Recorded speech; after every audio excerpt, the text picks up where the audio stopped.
Circumpolar by Lower East Side. Read by Mika.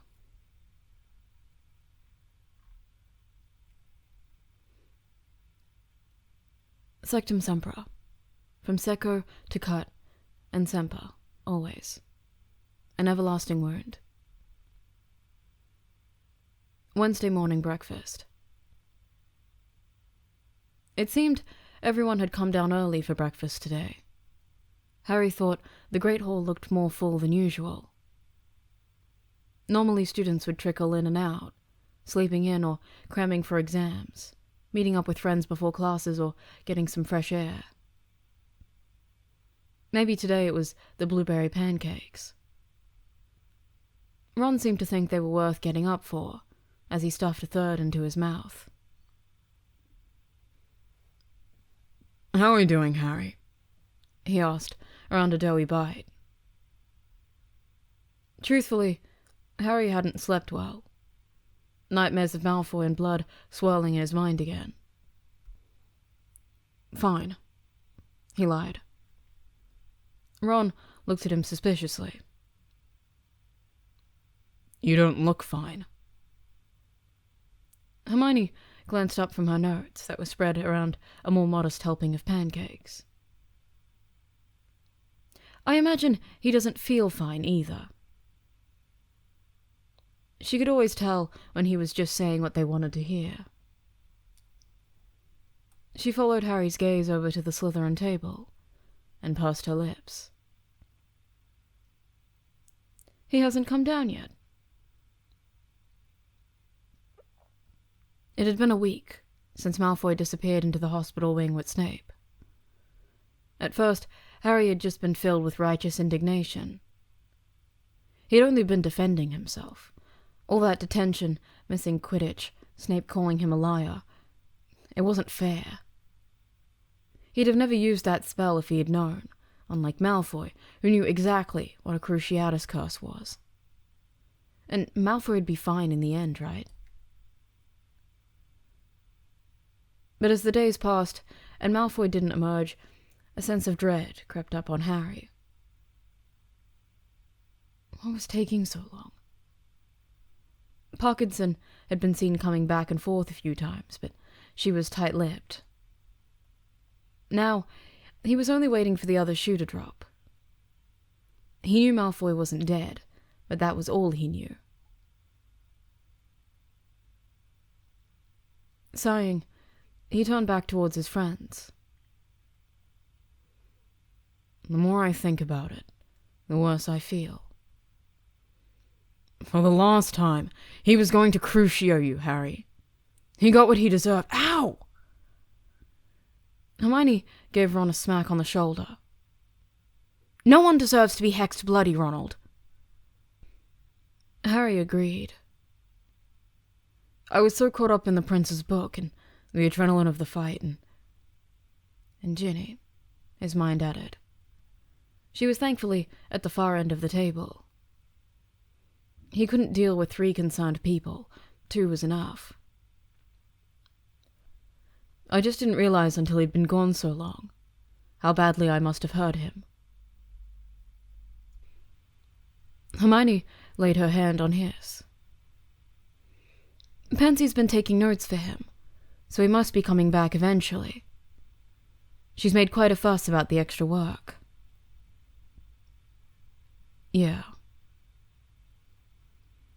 Harry lapsed into silence. He'd give anything to see Malfoy among the Slytherins, pale and worried as he'd been the last few months. Reaching past Hermione, he grabbed some food from the middle of the Gryffindor table. He'd had little appetite the past couple of days, but as Hermione told him last night at dinner, starving himself wouldn't take back what he'd done. As Harry tucked into his bacon, a hush went over the hall. It took him a minute to notice, and by the time he turned to see what everyone was looking at, all 4 tables had broken out in agitated whispers. There, coming through the doorway, was Malfoy. Harry had to crane his neck around Seamus to see him, and by the time he had a view, Malfoy's back was to the Gryffindors, He made his way stiffly to the Slytherin part of the room, to sit at his house table, on the side that would present his back to most of the hall. But there was no room on that side, and hesitantly, Malfoy made his way around the other, and sat facing out into the hall. Sat facing Harry. And, oh God, his face.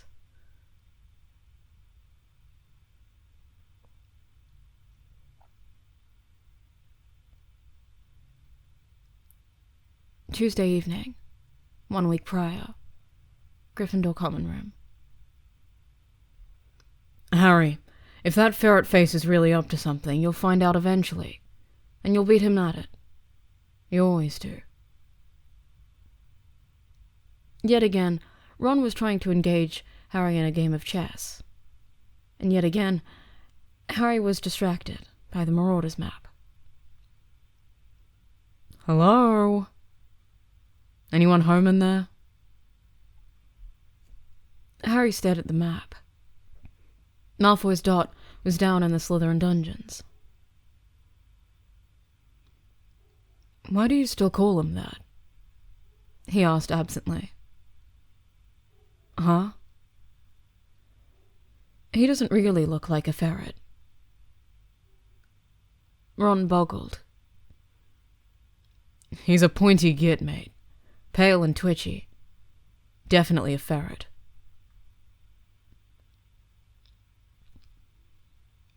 Privately, Harry thought that Malfoy just looked tired.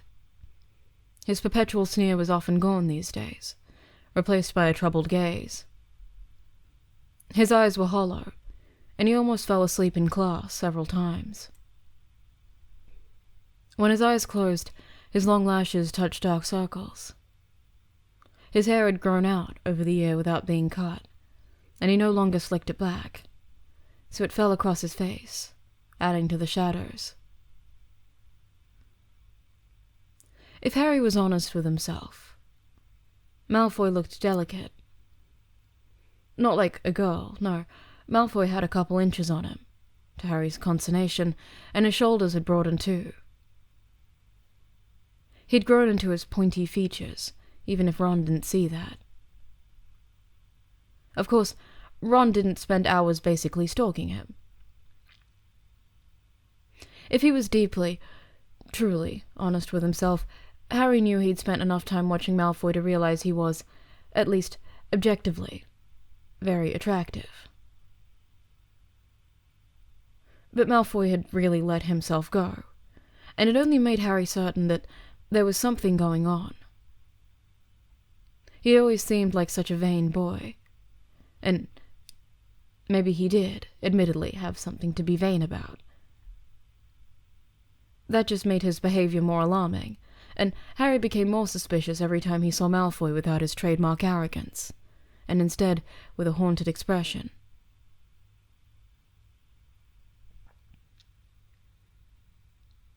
Wednesday morning breakfast. Malfoy had absolutely no expression, as he served himself a pancake at the Slytherin table. His housemates openly gaped, but he gave them no reaction. He was silent and dead-eyed. Harry thought he was going to be sick, because across that expressionless face were two terrible scars. One started on the bridge of his nose, although Harry supposed if he could see it up close, it might actually begin at the corner of Malfoy's left eye. Well, and he was lucky he hadn't been blinded. The line continued down at an angle, under his right eye and across that high, perfect cheekbone, fading near the jaw. A second cut, more vertical, began on the left side of his nose, and slashed through his mouth, about half an inch from his cupid's bow on top, and nearly through the center of the plump bottom lip. Harry had seen him biting it, worrying the skin with nervous teeth all throughout the year. Now, Malfoy just held his mouth in a firm line, staring out into space, ignoring all the whispers that were increasing in volume. There was another healing cut running across his neck and disappearing over his collarbone under his robes, darker in color than the pale ones on his face. Harry couldn't imagine what his chest looked like. There had been so much blood. How had he not slit Malfoy's throat open? How close had he come to committing murder? How on earth was he not expelled or under arrest? Whatever else he was, whatever else he'd let himself become involved in, however hateful he could be both inside and out, Malfoy had at least one thing going for him.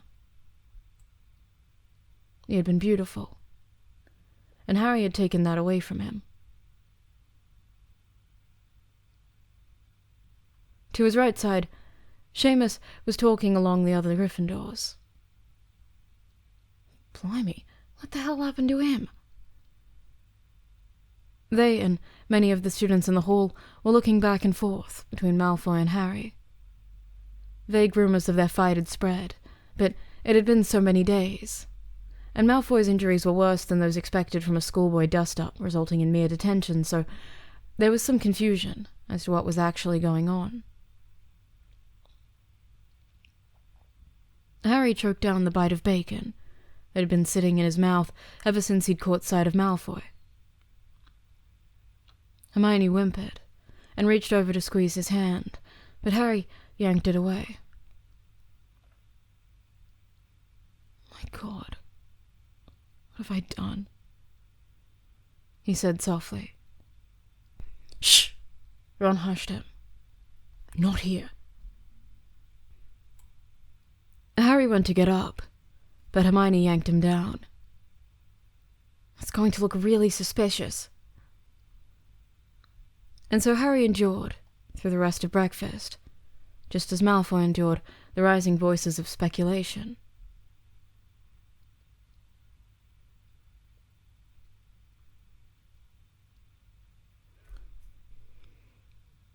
Wednesday evening, 1 week prior. Gryffindor common room. The book isn't dangerous, Hermione.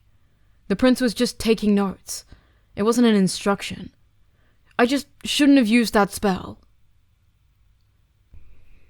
You're just guessing, Harry.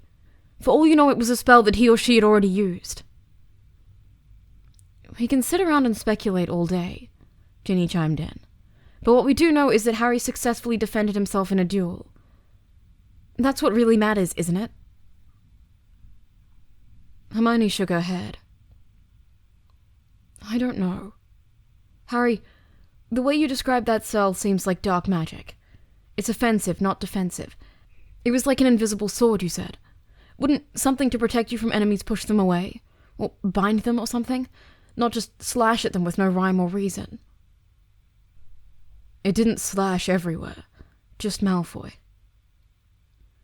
But you said it caught him in the chest and the face, right? Not just one cut. Harry swallowed. There was a lot of blood. But Snape came in and stopped it, yeah? Ron didn't seem to want to contribute much to the conversation, looking terrified of Hermione and Ginny both. Yeah, Ron. He stopped it. He'd also forbade Myrtle from speaking about the incident, although what you could threaten a ghost with, Harry wasn't sure. Either way, you've gotten rid of the book, and Snape took care of Malfoy. So you're safe now, Harry. Ginny laid a hand on his shoulder, which he somehow found less reassuring than it should be. It's just a shame about Quidditch.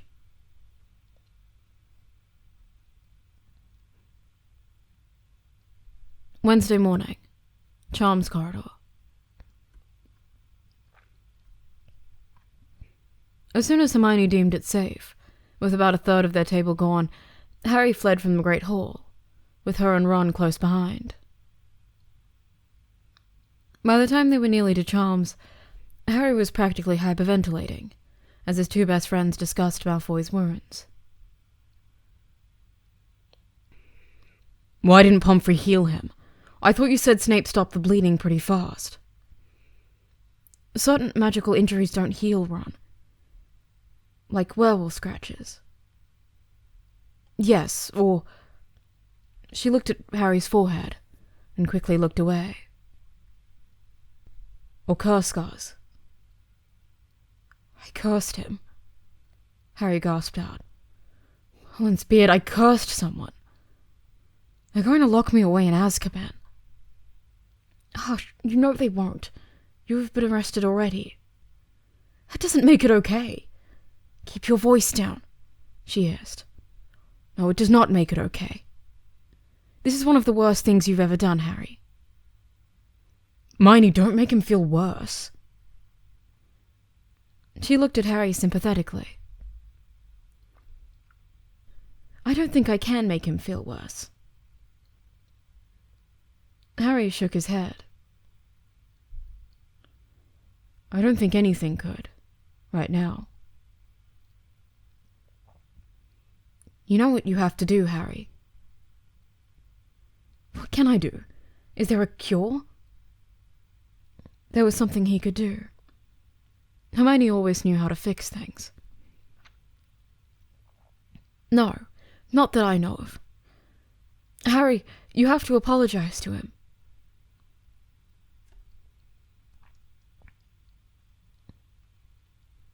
Tuesday evening, this week, Gryffindor common room. So, anyways, I'm sorry. Ginny flipped her hair over her shoulder. It wasn't a calculated gesture, like some girls, and Harry appreciated that. I understand you have a lot on your mind, Harry. I just thought after everything, you could talk to me about it. After kissing me, he knew she meant. The high emotions in the room after the Quidditch match made it seem like a great decision at the time. But after that faded, and Malfoy's absence grew longer, Harry had pulled back from Ginny, and further into his own anxiousness. And he didn't think he could discuss his feelings of guilt with her. Not with the way she defended his actions to Hermione. He felt more distant from Ginny than ever, now, but he knew she wanted more. Sure enough, she reached her hand out. Harry didn't think he could deal with intimate gestures right now. So he backed away, and she frowned. I know, Jen. And like I said, I'm sorry I avoided you the last couple of days. This always happens, though, doesn't it? She seemed resigned. You don't feel close enough to come to me with problems. We dance around this, but it's not really going anywhere, is it? Harry didn't want to tell her she was right. Because what if she wasn't? What if someday things finally did completely click between them? But it wasn't fair to ask her to wait around indefinitely while he figured things out. And he said so. Although obviously disappointed, Ginny nodded. That might be the first honest thing you've said to me for some time. They both stared into the fireplace for a while. Finally, Harry sighed. I feel so nervous, waiting. Waiting for what? Harry, if nothing has happened to you yet, nothing probably will. How could he explain he was waiting for Malfoy?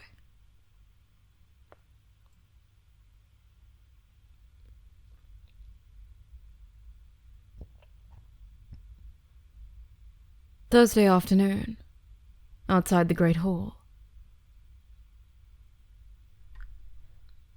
Harry was waiting for Malfoy after lunch.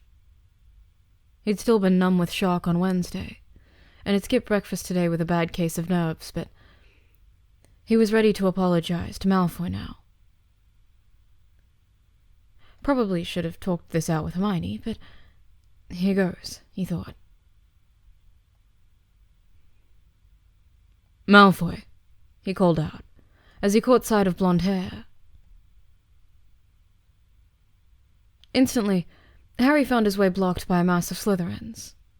Crabbe, Goyle, Parkinson, Knott, Zabini, and, somewhat surprisingly, Daphne Greengrass, who never participated in confrontations.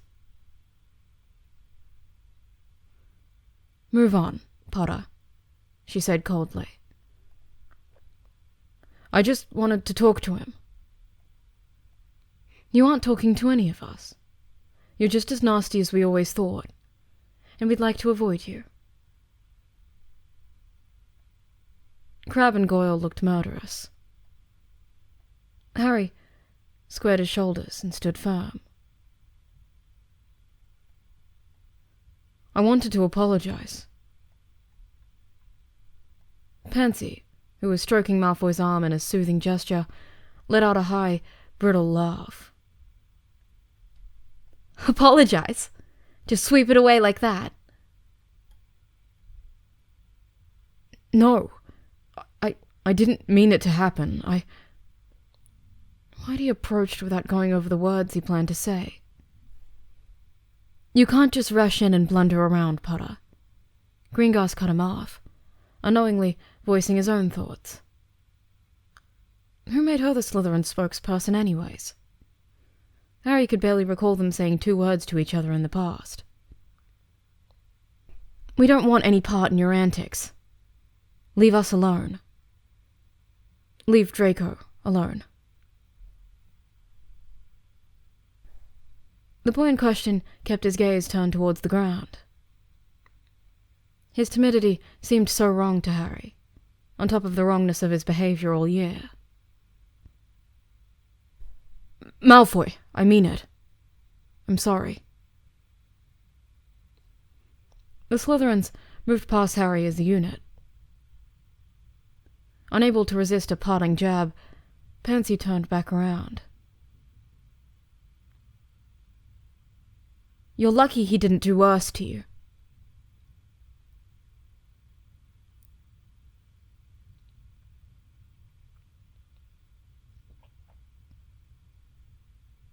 "2 months ago, Gryffindor boys' dormitory bathroom." Harry wondered if his scarred body would get worse in the coming war. Everyone else in the dorm had gone to bed, but after having trouble sleeping for the 3rd night in a row, Harry had decided to take a shower, while he had the bathroom to himself. Sometimes the hot water made him sleepy. His fingers had drifted south for a leisurely wank, but as he looked down, he couldn't stop staring at his hand. Specifically, the faint writing there. His last nightmare had been about 5th year. It was enough to make him lose his erection, and he quickly finished washing and dried off. As he stood in front of the mirror, he took stock of all his other scars. There was the mark from the basilisk, whose fang had pierced him in 2nd year. He was proud of that one. It showed bravery, something he'd done on his own, rather than something that was done to him. He couldn't say that about the long line down his arm, where Pettigrew had cut him, or the white outline of his own handwriting, left by Umbridge's blood quill. They all paled next to the one he was famous for, of course.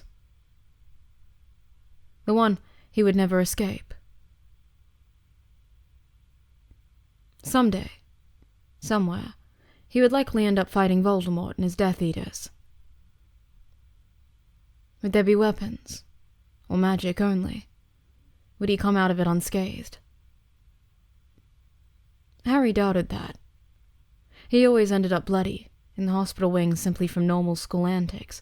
He couldn't possibly emerge from a fight for his life with no injuries.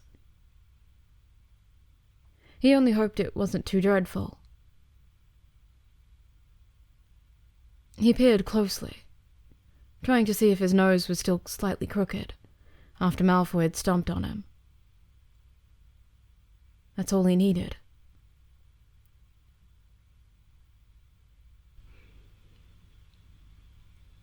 Harry knew that people saw his lightning scar and treated him differently, but it wasn't because they found it attractive. It was because they knew the story behind it. Idly, he wondered what it would take to make people look away from his face, rather than stare.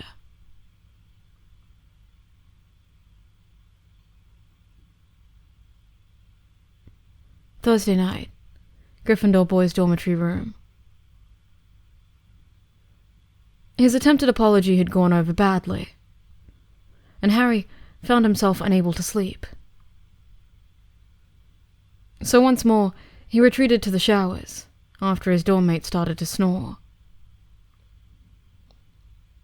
He tried not to stare at dinner. He really had. Malfoy probably had enough of that from the rest of the school, but it was so hard to look away from his face. Harry wanted to know what it felt like, if they were still painful, if the gash in his mouth had made it hard to eat. He knew it was absolutely none of his business, and he shouldn't insult Malfoy by asking him those questions. After a shower, he stood in front of the mirror and ran his fingers over his scars, as he had a few months back. This time, he tried to imagine himself with the marks he'd made on Malfoy.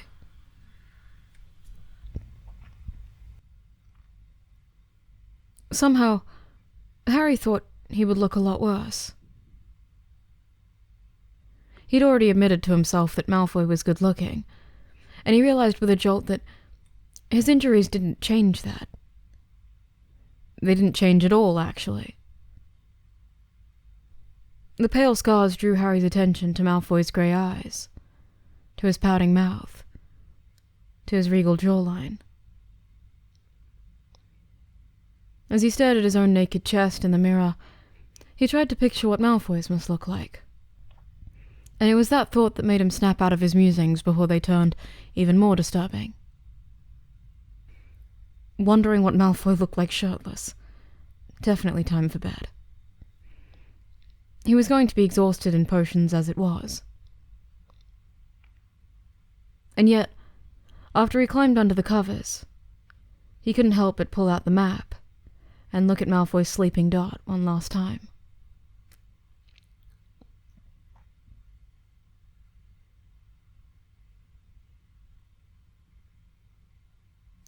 Saturday night, Astronomy Tower. It was only an hour to curfew, but Harry was creeping through the halls with a destination in mind. The past 2 days, he tried to get Malfoy alone, to apologize for real, but he was blocked at every turn by Slytherin housemates.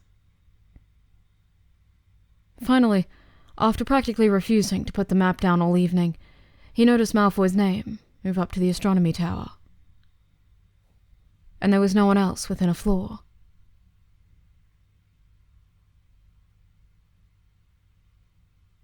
Sliding past the open door, Harry looked up the last flight of stairs that led to the observation area, and caught sight of Malfoy. He went up the stairs, making enough noise as to not startle the other boy. Sure enough, he turned, and sighed when he saw it was Harry. "You again." "Are you alone?" Harry asked, playing dumb about his map. "Who else would I be with?" "I don't know. Most people seem to come up to the Astronomy Tower with someone." "Don't be cliché, Potter. I'm stargazing, if you must know." "Huh. I didn't realize anyone actually did that here." Harry attempted to joke. His laugh was stilted, and Malfoy glared at him. "You finally managed to track me down. Here to have another go?" "No!"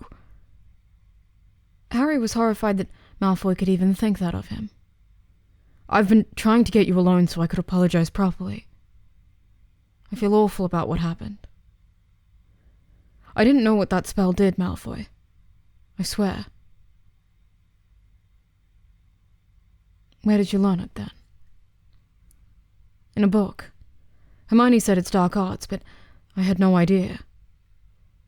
I would never do that to anyone, even you." Malfoy huffed. "Is that supposed to make me feel better? You're ignorant, so it's okay that I'm maimed." "It's not okay. I'm so sorry." Shaking his head, Malfoy turned away. "Fine, Potter. You're sorry. You've told me. You can run along to your tower and feel better about yourself now." "I'll never feel good about doing this to you. It was terrible." Cringing, Harry approached cautiously. "Do you want to get revenge on me?"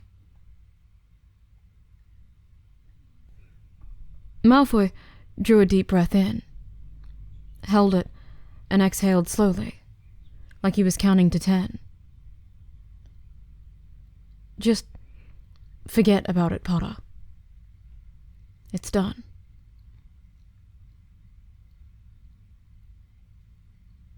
Harry was confused. He couldn't imagine that Malfoy would ignore the opportunity to curse him in return. They'd been fighting the entire time they knew each other. He waited for the other shoe to drop, and minutes passed in silence while Malfoy stared up at the sky. Finally, Harry couldn't take it anymore. "What are you looking at? Are you still here?" Harry waited some more, and at length Malfoy answered. "Draco." He was looking at himself, or he wanted Harry to call him by his first name? "Huh?" "The constellation, Potter. Draco. The dragon that circles the North Star." All those years ago, Ron had laughed at Malfoy's name, and Harry never even knew where it came from. "I didn't know you were named after a star." "Not a star, a constellation. It's Circumpolar." At Harry's blank look, he continued. "It never sets. You can always see it." "Oh." Harry glanced up at the sky, but had no idea what he was looking for. He realized he'd come up very near Malfoy, almost over his shoulder. The closeness made him feel like his blood was fizzing. "Can you point it out?" Malfoy furrowed his brow. "I suppose." He made room at the window, then stretched out one arm over the ledge. "Do you know Ursa Major?" "I only got an A in astronomy. I think I've forgotten most of it. The owl was mostly on the planets and the seasonal stars." "It's the potions ladle, Potter. Most children know it." Harry bit back a retort. He wasn't here to start an argument, after all. Just the fact that Malfoy was talking calmly with him was a step in the right direction. Also, he did recall the ladle. You mean the Big Dipper? He pointed his own arm out. There. You aren't completely useless, I suppose. Well, look straight left to the end of the ladle, and to that square of stars. Okay, got it. He didn't actually think he was looking in the right place. The stars all looked like a jumble of squares and crosses. That's the head of the dragon. It curves up, then down, then around Polaris. Is that another constellation? It's the proper name of the North Star. Malfoy set his arm down and leaned on the ledge. Most important stars have names, as well as astronomical designations. Right. I mostly just remember the zodiac stars from class. Muggles have that too. Those are important in spell creation. Other ones are useful in divination, if you lay stock in that sort of thing. I got a P in divination. I never liked it either. Malfoy's eyes darted around at that, as if a group of Slytherins might jump out from behind a balustrade to judge him for agreeing with Harry Potter. Harry wanted to keep him talking. Is that why your parents named you Draco, then? Because it's a never-setting dragon. Like a strength thing. It's actually not a Malfoy name. Harry was puzzled. Whose name is it? My mother is a Black. Many of them are named for stars or constellations. He pointed up again. The cross there. That's Cygnus. My grandfather was Cygnus Black.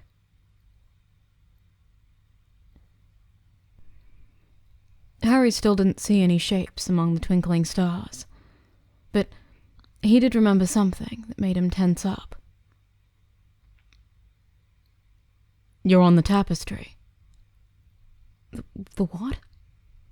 The tapestry, in Grimmauld Place, with the Black family tree. When were you in the Black House, Potter? Swallowing, Harry admitted, with Sirius Black. Malfoy's scarred mouth fell open in surprise, which he quickly covered up. Sirius is a star in Canis Major. Maybe you could point that one out to me. You can't see it right now. It moves around more than Draco. It is the brightest star in the night sky, though. Somehow, that thought was comforting. I wonder if the Potters had any naming traditions. Do you think you'll keep it going? The star thing.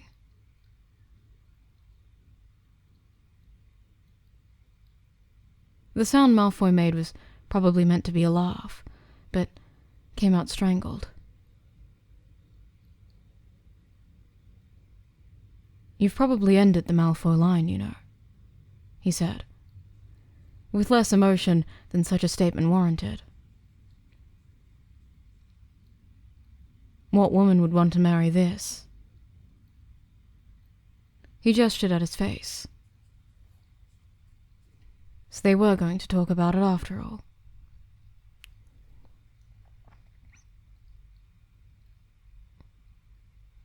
I've never hated magic until now, Harry whispered, looking out over the gardens, keeping his eyes downward.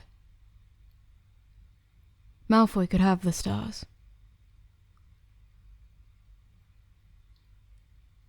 One split second of a spell I've never even heard of before I read it in a book, and I've ruined the rest of your life.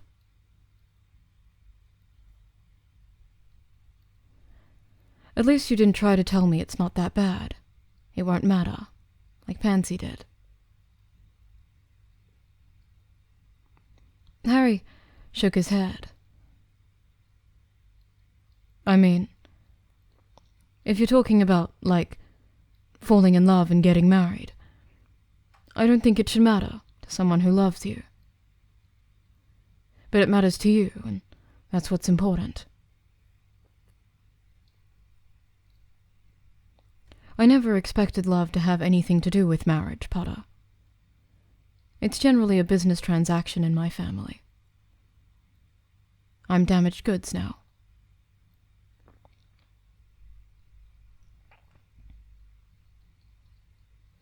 Hearing that just made Harry feel even sorrier for Malfoy.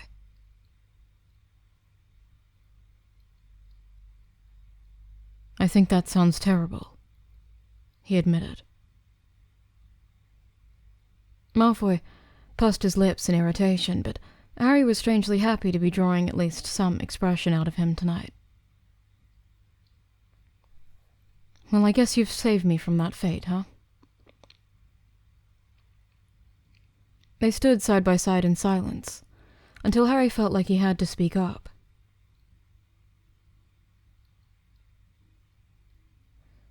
It doesn't mean anything coming from me, I know, but I think you're still... What did Harry say here? Handsome. Beautiful. I think you're still good-looking. Malfoy appeared stunned, and shook it off, schooling his features back into something resembling the sneer he used to wear. Still, something you want to tell me, Potter? Harry went red. I didn't mean it like that. No. How did you mean it? Honestly, Harry wasn't sure how he meant it, because there was objectively knowing Malfoy was an attractive bloke, and then there was seeing him, bathed in dappled moonlight, his hair glinting almost white, his large eyes reflecting the stars, and his scars washed out like an afterthought. He really liked looking at Malfoy in this moment. He went the coward's route. Everyone knows you're good-looking, Malfoy. It's like an accepted fact. Girls say so, at least. Now Malfoy was bemused. Accepted by whom? Don't think I haven't heard what you Gryffindors call me. And girls in my house don't count. They want my money. You can be rich and pretty, I suppose. Harry wanted to fling himself off the tower. What was he saying? But Malfoy laughed, a sharp and happy sound. And Harry was suddenly glad he'd said it. Harry Potter thinks I'm pretty. My, things are looking up. Shut up, you git. Harry smiled, with no anger behind his words.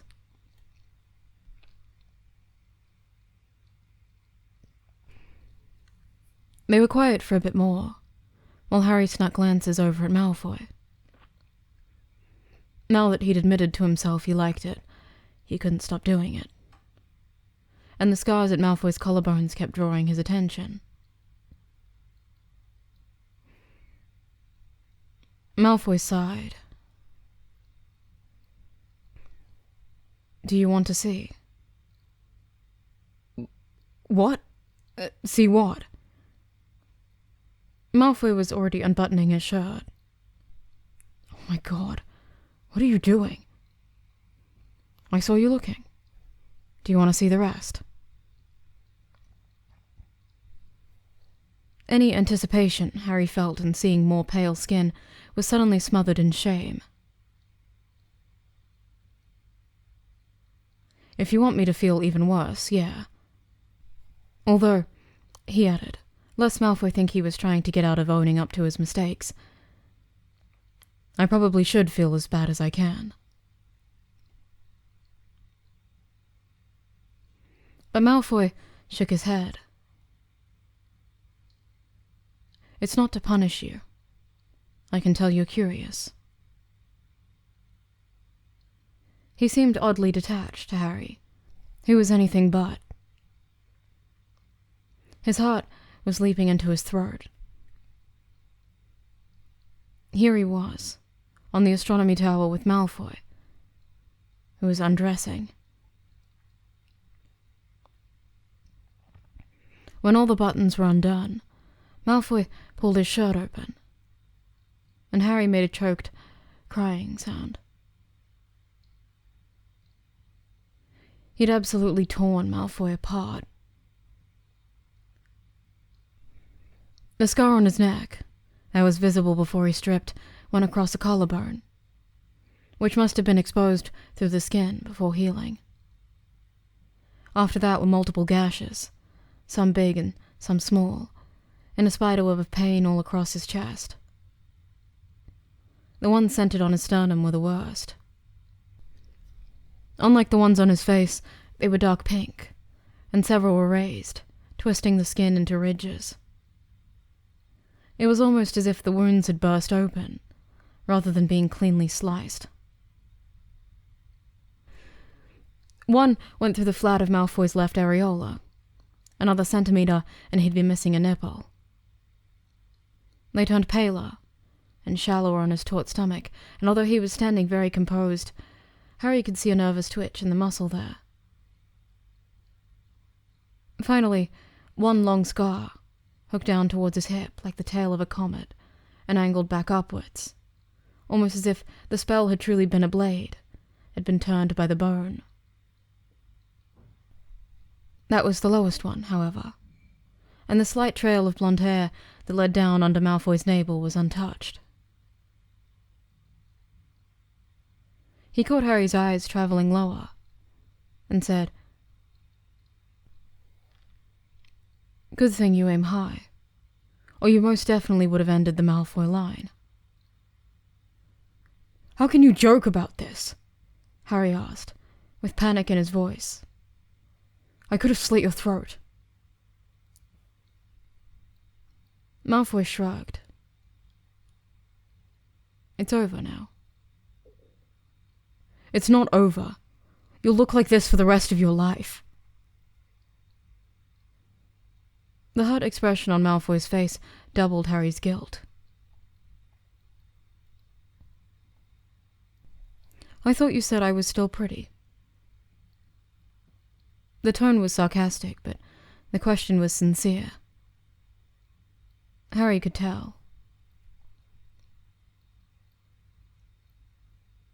"You're still pretty," Harry said softly, not caring how that sounded now. "It's just, you'll never be able to forget this." They stood facing each other on the tower, while the wind blew through their hair, and Harry looked his fill. He hadn't lied. Scars or not, Malfoy was nothing but pretty. Milk-white skin, dusty pink nipples that were hardening in the cold, hollows in his cheekbones that begged to be tasted. It was a novel thought, but once in his mind, Harry couldn't shake it. Harry didn't realize he was reaching out until his hand was halfway there, and he dropped it abruptly. Malfoy looked at him oddly and licked his lips. "You can touch if you want," he said. So quietly, Harry almost lost it on the breeze. Raising his hand again, Harry trailed one finger down the highest scar. Does it hurt? No. Did it hurt when it happened? Malfoy nodded. Like fire.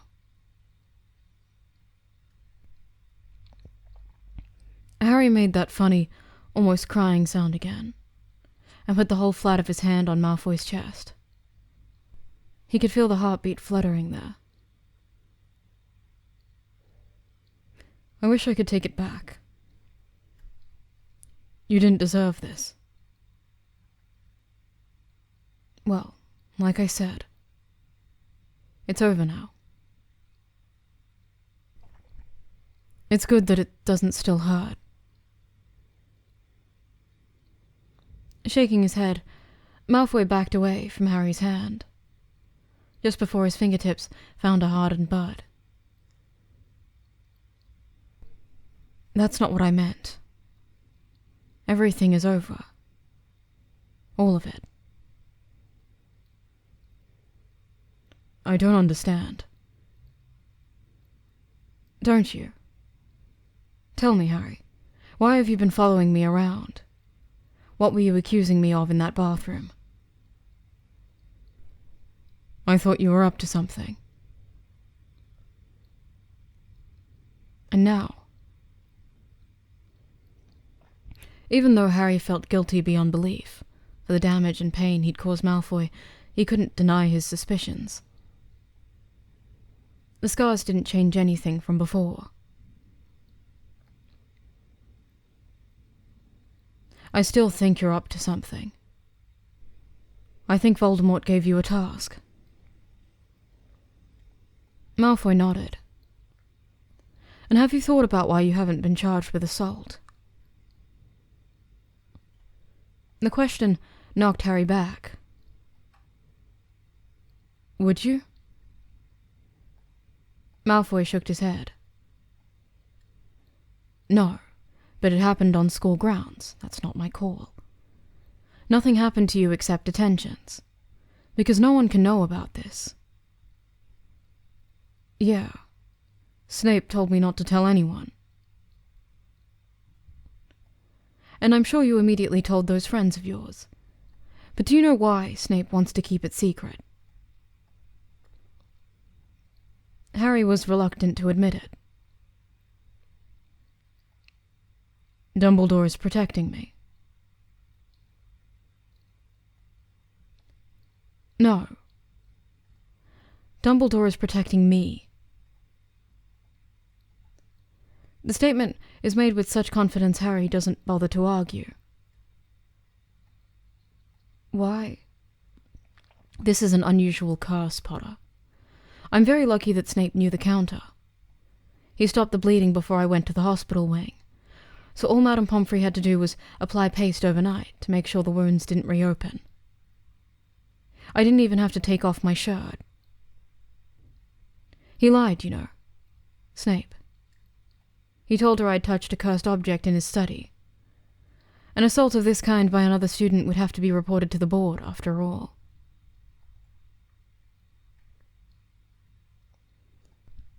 Like I said, protecting me. Oh, but if it was reported, healed or not, they would make me give evidence. Probably at St. Mungo's. Probably without my shirt. What's the big deal about your shirt? Harry asked, before he remembered. Madame Malkin's. Malfoy was shrugging the open shirt off his shoulders, down his right arm, and then his left. And there it was, a snake calling down from a skull, the fangs poised to strike. The dark mark. After all this time believing it, now Harry was sick at being right. You're a Death Eater. Harry nodded. I'm a Death Eater.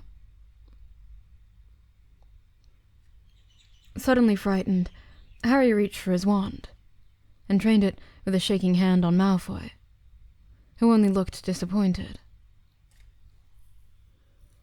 My wand is in my robes. I'm standing in front of you half naked. I just told you my secret voluntarily, and your precious Dumbledore already knows. What do you think I'm planning to do to you? Harry looked down at his wand and trembling fingers and thought randomly, I was touching his bare skin with that hand. I don't know what to think. You have to kill someone to be a Death Eater, Malfoy. Well, I haven't killed anyone yet, so I guess standards are slipping. Yet? I was supposed to kill Dumbledore. And there it is, thrown out so casually by this strange, calm version of Malfoy. The answer to all of Harry's sleepless nights these past few months. Why are you telling me this? Because you've given me an out, Potter. Malfoy grinned, a little maniacally. You've saved me. With a start, Harry realized that's what he wanted, deep down. Maybe not at first, when he was still so angry with Malfoy, and determined to prove he was scheming, but certainly since he'd seen him re-emerge from the hospital wing, wounded and silent. And it wasn't just because he'd been the one to injure Malfoy. It was because it was somehow wrong for the snarky boy to be so muted. Still, he didn't lower his wand. One moment he'd been softly touching Malfoy, learning the feel of his skin, and the next he was staring at a dark mark and hearing plans of murder. It was completely overwhelming and not a little scary. How have I saved you? And how are you planning on killing Dumbledore? Is that what the necklace or the mead was for? You couldn't take him in a duel.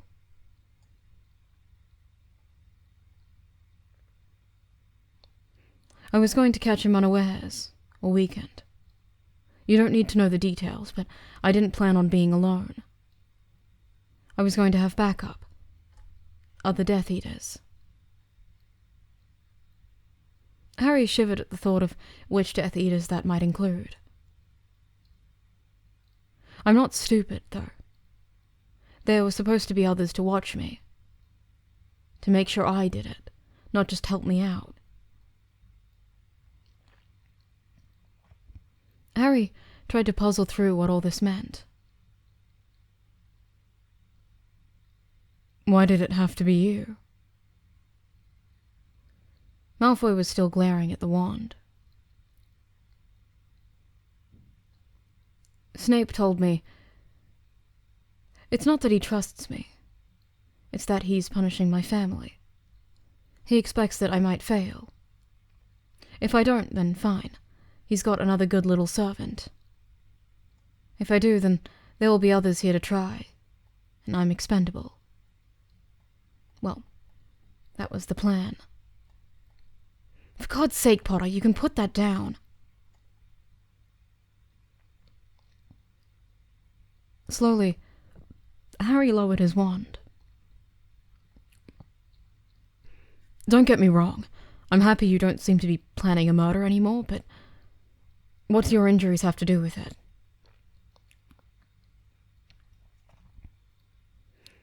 If I refuse the task, or fail in the attempt and returned, the Dark Lord would kill me, and possibly my parents. But if I'm defeated and put in prison, he'd wash his hands of me. He doesn't bother with useless people, and defeated by Harry Potter to boot. You can't blame me for that. You beat the Dark Lord when you were a baby, and the hospital is as good as prison. The hospital. It's written all over my face. What you did to me. I made sure my housemates knew. I told them it was a secret, but they won't be able to keep from gossiping among themselves. And I've been slowly getting weaker. Harry gasped. No, it's not that kind of curse. I thought... Shh, Draco assured him. It's not. Once the bleeding stopped and the skin knit, it was over. Don't worry. But people think it is. And in a few days, I'll faint in the common room, and Snape will take me out of Hogwarts.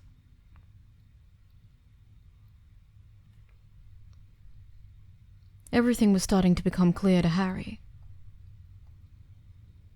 You're going to fake being injured worse than you are, to get out of your assignment.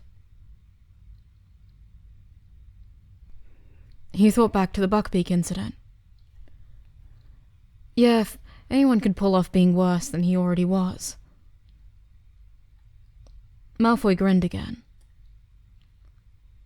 Snape is talking to my mother this weekend. It's all being worked out. Dumbledore came to me in the hospital wing. He said the extent of my injuries, the inability to hide them, and the strangeness of the curse presented him with an opportunity to help out. I don't honestly know what's going on with those two, he added, with a confused look. I can never tell what side Snape is on. But in any case, Dumbledore would like to have 2 less people on the Dark Lord's side, I'm sure. Maybe Snape wants the glory for himself. Maybe he really is a traitor. I don't know, and I don't really care at this point. 2 less. My mother and I. After my dreadful ordeal, I'll need round-the-clock care to keep from succumbing to the wasting effects of the curse. She'll send me to St. Mungo's to wait out the war. Of course, the loss of her only son's vigor and happiness to dark magic will no doubt break her. She may end up there as well, for her nerves. We'll be too weak to bother with. We'll be safe. What about your father? Malfoy's face hardens. I can't help him. He dragged us into this mess anyway. Even with such a conclusive statement, he seems conflicted, but Harry doesn't push it. It seems like a big change of heart, Malfoy. Turning back to the stars, Malfoy shrugged. When I found out that Dumbledore already knew about my task, it seemed pointless. I don't want to be killed, Potter. I only ever wanted for myself and my mother to live. This is a way to do that. In the end, I really care about myself more than ideals, from either side. That seemed more in line with the Malfoy he knew, but Harry still had questions. You didn't have to tell me all this. You could have just disappeared.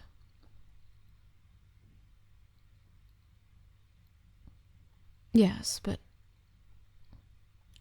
Malfoy seemed to struggle to find the words. Finally, he turned back to Harry.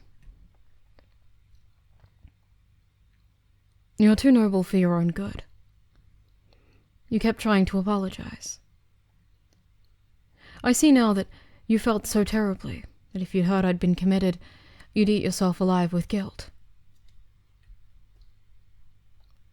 You got me out of this hell, however unwittingly, so I thought I owed you an explanation, at least.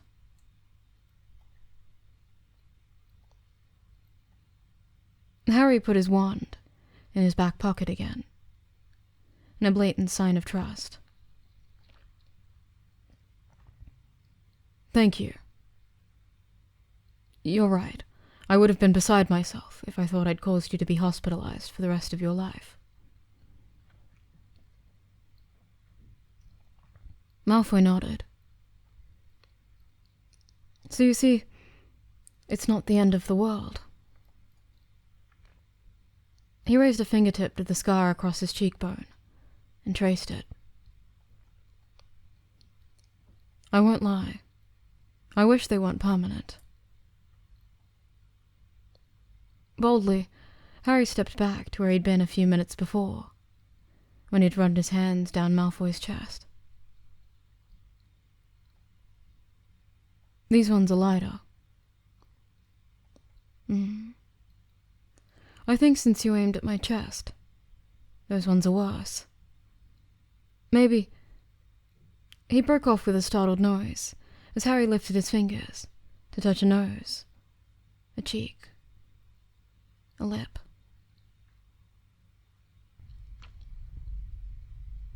Long moments passed, while Malfoy's eyes fell shut, and Harry stroked his cheeks.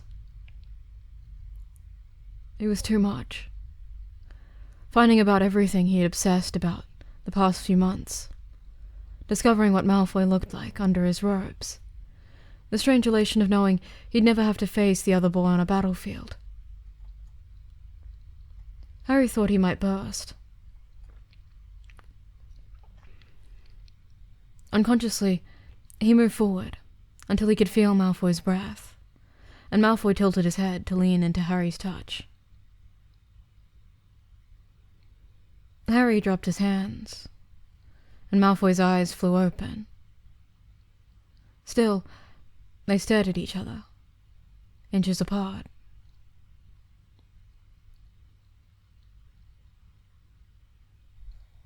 What the hell are we doing, Malfoy? Harry whispered nervously. I didn't think anyone would ever want to touch me again, he whispered back. I somehow can't bring myself to care that it's you. The sad but hopeful look on Malfoy's face broke Harry's heart, and he leaned in without thinking. Their lips met gently. Harry could feel the delicate scars he'd slashed across Malfoy's mouth with his own, and darted his tongue out to trace the bottom one. Malfoy gasped softly, and the kiss deepened without either meaning for it to happen.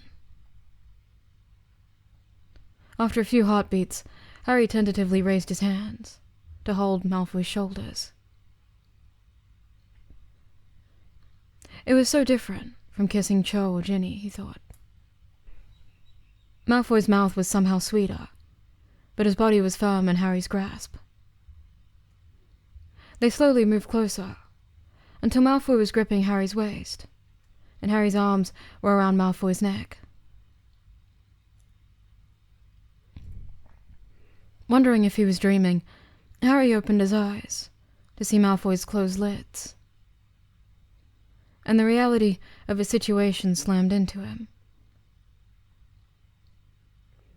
Glancing to the side, out the window, the stars caught his attention, and he pulled back.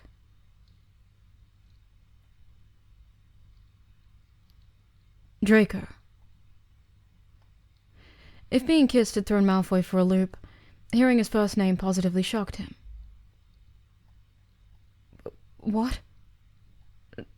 No, I mean... Draco. He pointed outwards. I can see it now. He didn't bother to let go of Malfoy's neck, and they stood holding each other for a minute, while they both looked out at the stars. Eventually, they turned towards each other again, and kissed several more times before pausing for breath.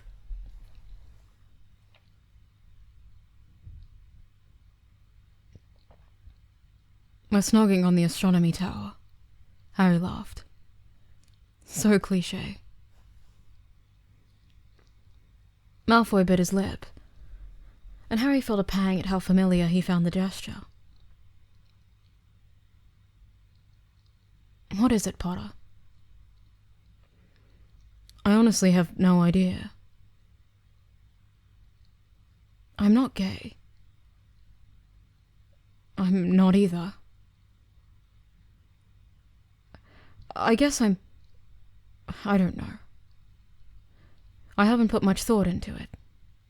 It's never been an option. Harry nodded.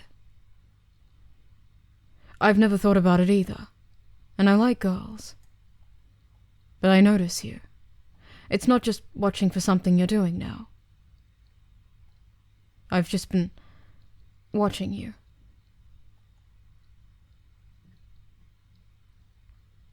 Malfoy blushed, and Harry thought it was adorable. When his skin pinked up, the pale scars stood out even more. Harry thought they were lovely at that moment, and he wanted to run his fingers down the white lines and tell him so, but he knew that complimenting the marks he had made was probably insensitive.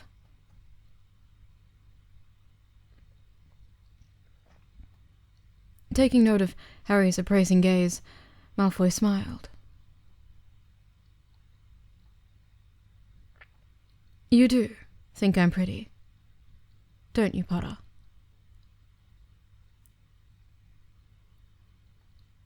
Now, it was Harry's turn to blush. I told you so, and I'm not the only one, you know. So you said. Well, Pansy's right, you know. This won't matter to the right person. It didn't matter to Harry at all, and he wondered with a delicious thrill if that made him the right person.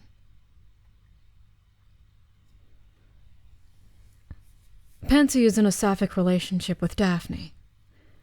I hardly think her opinion on my appearance can be taken as truth.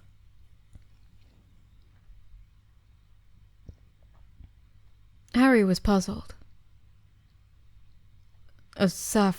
What? Malfoy leaned down conspiratorially, bringing their lips close together again. They're gay, Potter. Harry laughed and kissed Malfoy again, giddy with the thought that now he was allowed to. Another kiss, and he pulled back enough to ask, "And do you think I'm pretty?" Malfoy stared down at him for a long enough time that Harry began to get nervous. Finally, he answered, "It's not how I'd describe you, no. But you are good-looking, Potter, to use your word. I'll always see you in a crowd, before anyone else. And it's not just because I'm watching for a hex. Your eyes pierce into me." He'd heard compliments about his eyes before, and they were always the same. People say I have my mother's eyes, yeah. Draco sniffed. Well, I didn't know your mother, so that's not what I'm thinking. He casually brushed a lock of Harry's hair off his forehead. They're just so green. Like a fresh pickled toad, Harry tried to joke. No, like leaves against a grey sky, just before a thunderstorm, when everything seems so vibrant.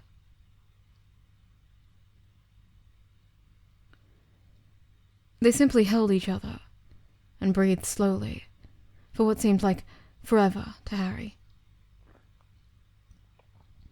All his obsessive thoughts about Malfoy over the past few months started to make sense. Yes, he'd suspected him, but he was also deeply attracted to him. And after this conversation, he thought he could even like him.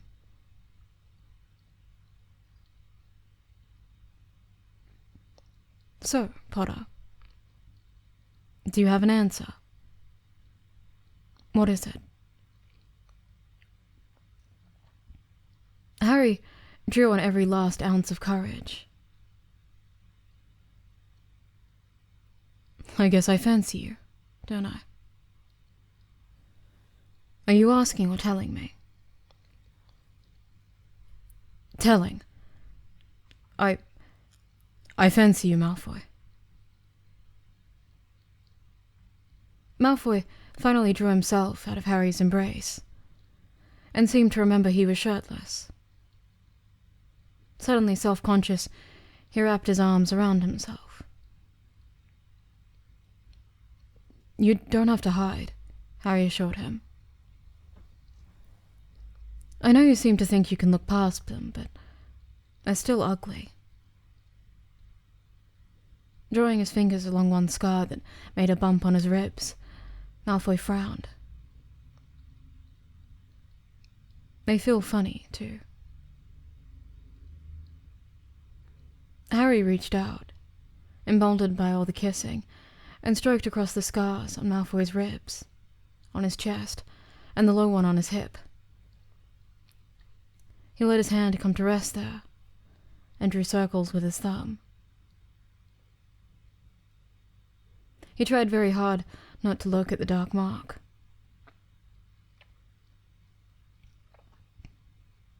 Malfoy peered at Harry suspiciously. You have a saving people complex, Potter. Is that why you suddenly find me so attractive? Because I'm mutilated and about to turn traitor? No, I keep telling you, I liked the way you looked before. These don't make you less attractive, just different. I'm still so sorry I did this, but this, surviving and deciding to not work for Voldemort, it just makes you strong. I like that.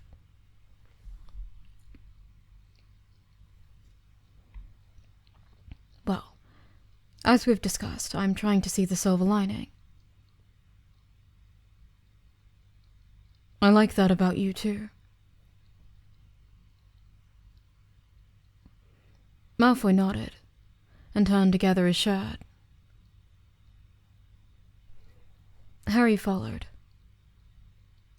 Wait, so what is this to you? Do you fancy me too? Shrugging his shoulders, Malfoy sighed. I don't know, Potter. I do notice you. I always have. But this is intense and new, and I've never considered our dynamic this way before. I'm also still angry at you, even if it worked out. I've been trying to play it cool.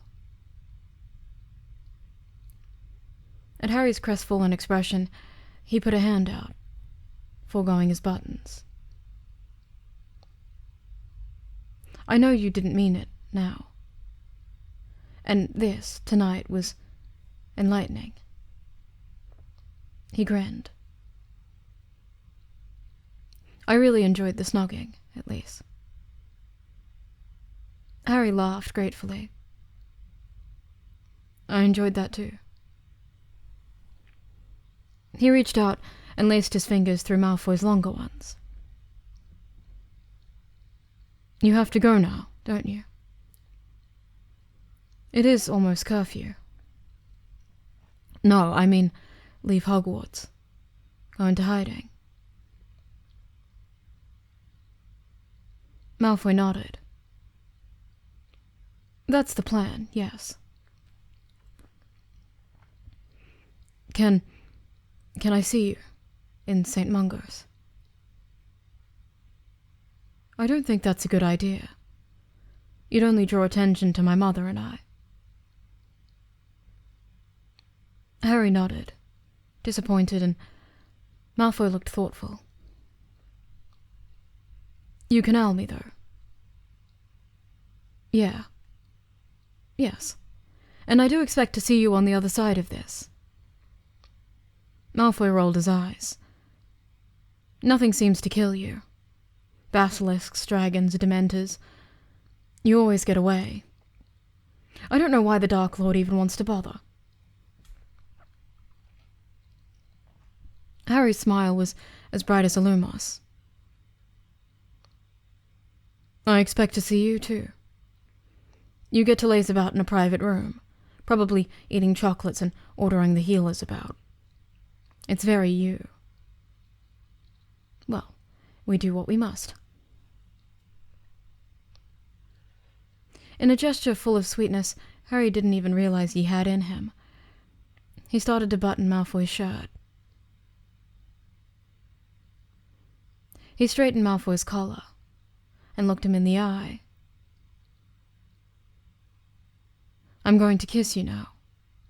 And it's not goodbye. I'll kiss you again when it's all over. Well, stop talking and get on with it then. They met in the middle, and kissed until they would both be late for curfew, as the constellations glittered overhead. Harry couldn't read the future in the stars, but he could feel it in his hands.